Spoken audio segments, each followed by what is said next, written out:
आज तुम कौन अच्छी ना कोष यार गठन और कार्य है ये जिनसा आज हाँ ना तो कोष कोष आम कौन बोली भाव प्रथम कोष कोष बोली कौन चिंता आसुचे कौन चिंता आसुचे कह कह ठीक हाँ हाँ कोष आम शरीर कौन क्षुद्रतम कणिका कौन कणिका एक जीवंत शरीर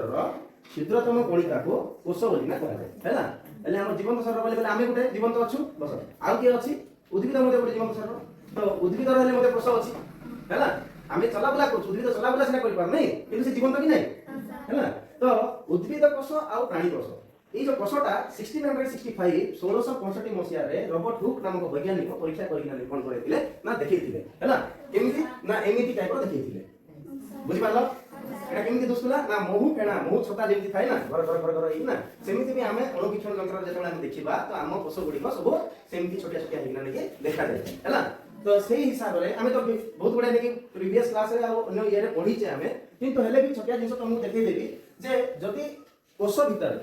हमर मुख्यतः उद्भिद कोष को और प्राणी कोष को हम घरे नै कोन करा जाय छी ना दिजन को देखा जाय छी प्राणी कोषटा देखिबा पे केमती आकृति तार गोल आकृति ले हैला उद्भिद कोषटा केमती ना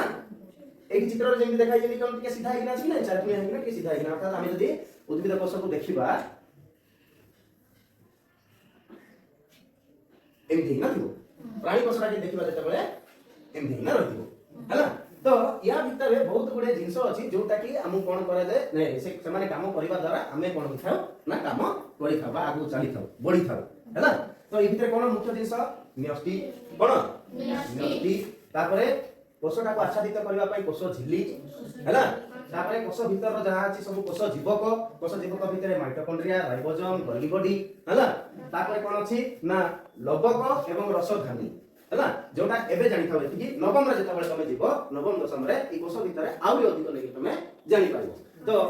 एठी जोटा अछि ए तीनोटी जाक जिनिस न्यष्टि कोष झिल्ली कोष जीवक रसधानी उभय कोष मानकर अछि कोन उद्भिद कोष रे भी अछि प्राणी कोष रे मध्ये अछि किंतु ए गोटिए लवक जहा कि केवल उद्भिद कोष रे रहिछि जो द्वारा कि लवक हरित लवकटी थिबा द्वारा उद्भिद रा हमर सब जाक कोन कलर ग्रीन ग्रीन ही ना थाए हैला राइट कि नहीं जति उद्भिद रा पत्र देखिबो सब ग्रीन कि नहीं तो जेहेतु ता पाखरे ए लवक जिंसटे अछि एठी लवक रे थिबा जबो से हरित लवक थिबा जबो सेटा ग्रीन थाए जोटा कि प्राणी कोष रे एटा नाही बुझिला हां तो हमर जति आउट जिंस रहला कोन ना रसधानीटा उद्भिद कोष रे हमर देखिबो बृहत आकार रे अछि बडा आकार रे अछि कि नहीं हां किंतु प्राणी कोष रे देखो छोटिया छोटिया छोटिया छोटिया हेगे अछि सब अच्छी बुझि पारला आ रहला माइटोकॉन्ड्रिया ये होची माइटोकॉन्ड्रिया हमें जेमिति गाड़ी चला पाए कोन दरकार हमकु पेट्रोल शक्ति कि नै सेटा गुले सेमिति कोष को चलीवा पाई माइटोकॉन्ड्रिया होची तार शक्ति पीठ बा कोषर शक्ति यंत्र शक्ति जगे होची पावर हाउस है ना से होची कोषर पावर हाउस बहुत गुडी एमिति छोटिया छोटिया जोटा हम खाली आखि देखि पारनु ए कोष गुडी को जदी एकाठी मिसिबे तबे हमर कोन तयारी करंती ना गोटे गोटे टिश्यू तयारी करन देखन एडी एडी जोटा नेकी मुझे चित्र करछि हैला बहुत गुडे कोष मिसी ना कोन करे ना टिश्यू तयारी करंती सेमिति बहुत गुडे टिश्यू मिसी गला परे कोन तयारी करंती ना अंग तयारी करंती कोन तयारी करंती अंग अंगटा हमर कोन ना आभ्यंतरीण अंग गोटे बाह्य अंग गोटे हैला आभ्यंतरीण अंग कोन ना जोटा को हमें देखि पारना हम शरीर भीतर अछि जथा कोन कोन जथा कुडा कुडा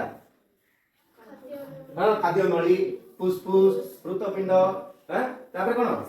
बृहदंत्र क्षुद्रांत्र वृक्क बा जेटा किडनी बोली को वृक्क हला एला सब आभ्यंतरीण अंग बाह्य अंग कोन कोन जोटा हम देखि पारु आखि हां हां हां हां हाथ गोड़ हां हां मुंड हां एजा सब हमर कोन ना बाह्य अंग एई जो अंग प्रत्यंग सब जाक मिसी किना कोन करंती हमर गोटे शरीरटा तयारी करंती सेम सेंती उद्भिद रे कोन ना कोषरु टिश्यू तयारी हला केते गुडे कोष मिसी टिश्यू तयारी करले टिश्यू माने मिसी किना कोन करले ना ताकर सेठी कोन करले ना शाखा प्रशाखा गुडी को बनाइले हला शाखा प्रशाखा बनाइला पत्र हला शाखा हला है चेरो हला सब मिसी किना नेके दो सब अंग हला तार अंग सेटा सब मिसी कि गोटे उद्भिद को तयारी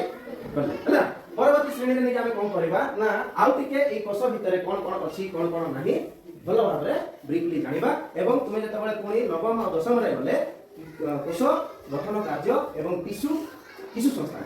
ए दुईटा जाक चैप्टर आउ टिके भलो भाबरे पढिबो हला मन रखला कि हला पचारि काली कि